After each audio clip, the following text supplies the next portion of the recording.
Welcome back to the second episode of my 3-episode documentary based on the life of my great-uncle, Joe Pierce. In the last episode, we talked about the life before he joined the Navy, looking at different things like the Great Depression, Joe's time in high school, and events that were happening in the world like Hitler's rise to power and the German military buildup. In this episode, we will be discussing what Joe would have been doing during his time in the Navy working on the aircraft carrier Wasp. A little knowledge about the Wasp job before we focus on Joe.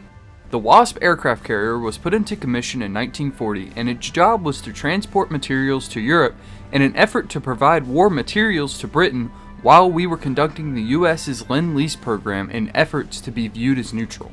During its time in Europe, Germany had claimed that they had set the ship on fire with 6 firebombs and it was heavily damaged because it was involved in a battle in the Mediterranean.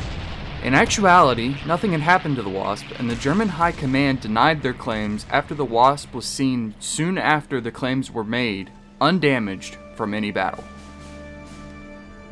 After the bombing of Pearl Harbor on December 7, 1941, the US declared war on both Germany and Japan, and the Wasp was taken from the Atlantic Ocean and put into the Pacific to try and subdue the Japanese on the island hopping campaign.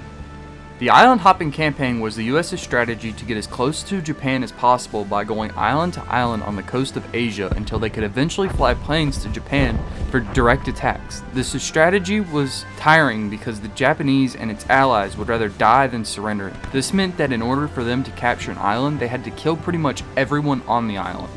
On top of the unrelenting Japanese and their allies, they also used guerrilla warfare tactics to take out US troops as effectively as possible, no matter what they had to do. In response to guerrilla warfare, the US resorted to using flamethrowers in order to clear away the dense jungles that were found on the islands. Joe, during his time on the Wasp, did different things to keep in touch with his family. He sent postcards back to his family at home periodically and even took time off from the Wasp and returned home. He wrote postcards back to his family on July 19, 1941, July 23, 1941, and he also took 3 known leave of absences while he was in the Navy. He took 2 leaves of absences during 1941, another leave of absence from May 27th to 31st, 1942, and another leave of absence during 1943. During one of the times he came back during 1941, he surprised his family by coming home and spending Christmas with them. During this time, he also got married. On April 13, 1943, at the home of their minister, Reverend D. Lena, in White Rock, South Carolina, Joe was married to Thelma Rimmer. Miss Thelma Pierce worked in a shirt company in Troutman for a living during this time. Joe's rank in the Navy was Seaman First Class.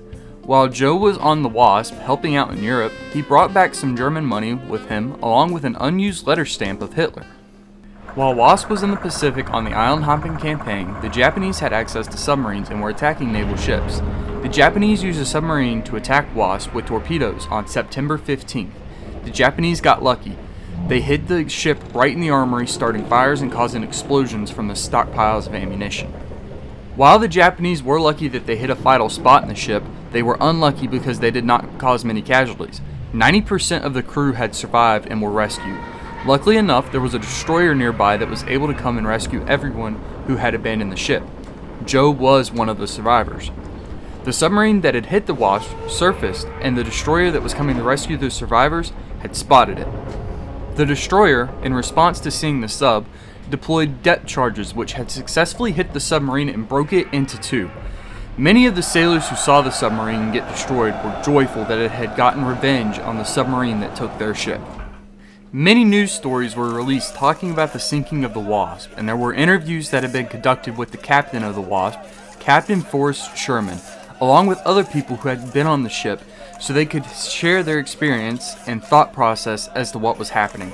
Captain Sherman was quoted telling his son that if I don't get back, you'll have to be Mother's protector.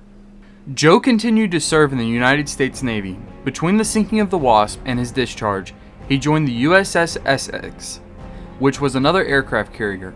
On March 17, 1947, Joe was given an honorable discharge for his 6 years of service in the Navy while he was stationed in Seattle, Washington. He left the Navy with a total of 12 battle stars and the rank of boatswain's mate first class, and returned home to his family in North Carolina. Thank you for watching the second episode of my graduation project. If you would, please leave a comment down below of any suggestions that you may have that could improve my project. Any comments that are left, I will take into account and will use them to improve my third and last video. Thank you for watching.